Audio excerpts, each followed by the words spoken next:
Hello, fellow investors, and welcome back to the Dividend Uncle channel. I hope you've all been doing well on your financial journeys. Today, we're diving into the treasure chest of Q3 2023 to reveal how my dividends portfolio performed during this period. But before we get into the numbers, there's an interesting twist in my dividend tale that I'd like to share, involving Manulife US Trust. If you want the full scoop on what is happening with Manulife US Trust, I've linked my previous video discussing it at the top of your screen. Q3 2023 Dividend Recap. As we all know, dividends are the lifeblood of a dividend investor's portfolio. The Dividend Uncle is definitely a true blue dividend investor. In Q3 2023, my investments rewarded me with a total of $11,200 in juicy dividends. This is about $3,700 of additional passive income that is helping me pay for my household expenses. It's always exciting to see those dividends roll in and know that your money is actively working for you. But there's a little hiccup in this dividend symphony: Manulife US Trust, one of my bigger REIT exposure. Due to breaches of the financial covenant on their loans due to declines in valuations of the underlying properties, they've temporarily paused their dividend distribution. This has cost IF about $2,000 of dividends this quarter. Breakdown of dividends. Let's break down those dividends. Of the $11,200, $4,000 came from my investments in a diversified portfolio of dividend-paying blue-chip stocks and ETFs. These stalwarts consistently deliver solid dividends, and they definitely didn't disappoint in Q3. Another $4,900 came from real estate investment trusts or REITs, which usually offer attractive dividend yields. And you know the Dividend Uncle is a sucker for REITs. Finally, the remaining $2,300 flowed in from my bond portfolio, consisting of high-quality bonds, including the BTOU.SI income portfolio that I invested in. Impact of Manulife US Trust pause. Now, while $11,200 of dividends from my investment portfolio is certainly a respectable sum for me, Manulife US Trust dividend pause had a noticeable impact on my Q3 dividend income. But as long-term dividend investors, we know that setbacks are an inevitable part of our investment journey, no matter how good you are.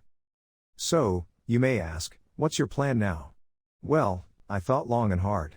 I will be letting you know what I intend to do. Strategies for boosting dividends ahead. First, let's be clear that we are talking about boosting those dividends over time. Since none of us really know where the market is going over the next few months and years, it is always prudent to split up any investments regularly over time. It's not just about what you earn today, but how you can increase it down the road. 1. Reduce cash holdings and invest regularly. One smart move is to reduce cash holdings and allocate more to buying dividend-paying shares on a monthly basis. This is provided that your cash holdings still meet the minimum proportion you have planned earlier. There are many ways of arriving at this proportion that is risk appropriate to you, so I will not going into this in this video. The Dividend Uncle has more cash holdings than what I intend to hold over the long term, as I was saving up dry powder for a raining day.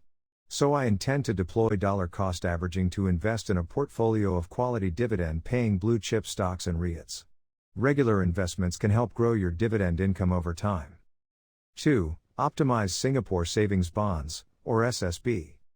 I intend to take a look at my older Singapore savings bonds, especially if they have below-market interest rates. Instead of keeping my money parked there, I will consider reallocating some of it into more recent SSBs with higher interest rates. And, why not allocate a portion of those funds into buying fixed income instruments which seem more attractive these days? It's a way to make your money work harder. 3. Focus on growth and higher dividends. Lastly, I intend to focus on dividend shares that have higher growth potential or offer higher dividend rates. With the recent weaknesses in REITs, many of them are offering attractive dividend yields. However, I have to remind myself to tread carefully and be mindful of the higher risks involved. Investing is a long-term game, so make sure the choices we make align with your financial goals and risk tolerance. Conclusion: aiming for dividend success.